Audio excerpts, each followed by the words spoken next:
Assalamualaikum warahmatullahi wabarakatuh.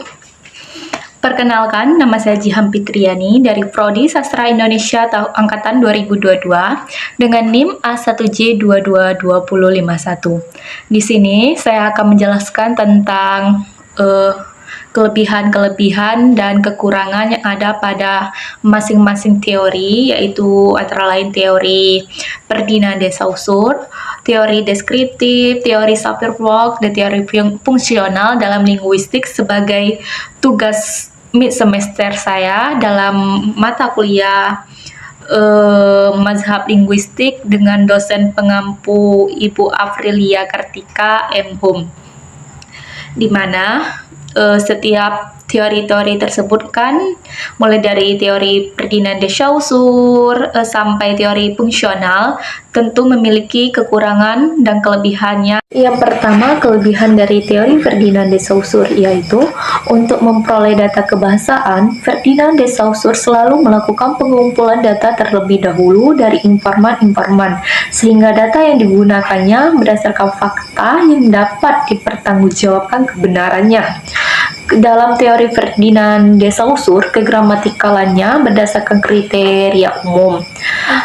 Teori ini berhasil membedakan grafe dan monem, serta metodenya dengan metode praktek yang bentuk keterampilan berbahasa berdasarkan kebiasaan kegramatikalan atau makna kata yang berdasarkan keumuman, sehingga mudah diterima oleh masyarakat, dan level kegramatikalan atau tingkat makna kata mulai morfem, kata, frasa, klausa, dan kalimatnya.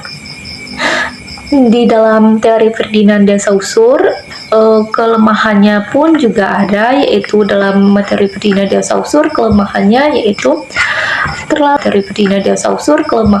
yaitu terlalu menekankan pada aspek fonologi, morfologi, dan sintaksis sebagai komponen-komponen yang terpisah. Hal ini yang menyebabkan bahasa dapat disederhanakan menjadi sesederhana mungkin. Kemudian kurang memperhatikan hubungan antar unsur bahasa, kegramatikalan berdasarkan kriteria umum, kaidah yang salah pun bisa menjadi benar apabila dianggap umum. Menggunakan metode drill and praktik yang sangat memerlukan ketekunan, kesabaran, dan kejenuhan. Objek kajiannya terbatas sampai kalimat sehingga tidak memungkinkan menyentuh aspek komunitatif. Faktor historis sama sekali tidak diperhitungkan dalam analisis bahasa. Kemudian yang kedua ada kelebihan dan kekurangan dari metode deskriptif.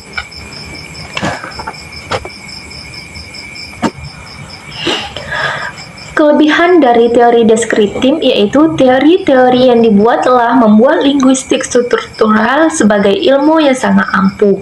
Kriteria kegramatikalan berdasarkan keumuman sehingga mudah diterima oleh masyarakat awam. Mengumpulkan data bukan hanya dari buku-buku, melainkan juga melalui dari informan-informan. Berpijak pada fakta, tidak mereka-reka data. Aliran ini sudah mengelompokkan kategori gramatikal, verbal, pronomina, atau kata ganti.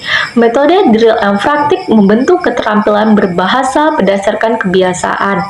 Level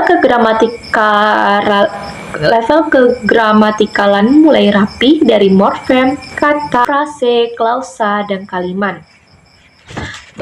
Adapun kekurangan atau kelemahan dari aliran deskriptif yaitu kurang memperhatikan akan makna dan arti, karena aliran ini lebih cenderung menganalisis fakta-fakta yang berdasarkan kenyataan atau kebenaran yang secara objektif dan nyata. Kemudian ada teori Sapir-Whorf. Teori ini memiliki kelebihan yaitu Sapir-Whorf menyatakan bahwa struktur bahasa suatu yang digunakan secara terus-menerus mempengaruhi cara seseorang berpikir dan berperilaku. Teori ini juga sebagai bagian integral dari manusia, bahwa bahasa menyerap setiap pikiran dan cara penuturnya memandang dunia. Sedangkan kelebihan dari teori Sapir-Whorf ini yaitu Sapir-Whorf menjelaskan bahwa bahasa mempengaruhi pola pikir budaya. Namun hal ini dibantah oleh para ahli karena sebenarnya budayalah yang mempengaruhi bahasa. Dan yang terakhir adalah teori fungsional, di mana teori fungsional ini juga memiliki kelebihan dan kekurangannya. Teori fungsional memiliki kelebihan yaitu kita dapat mengetahui bahwa setiap fonem atau bunyi itu memiliki fungsi sehingga dapat membedakan arti. Setiap monem yang menurut Martinet yang diartikulasikan memiliki isi dan ekspresi. Dengan begitu dapat dilihat fungsinya. Kemudian pada tatanan yang lebih besar, yaitu sintaksis, aliran ini menekankan pada fungsi preposisi dan struktur kalimat.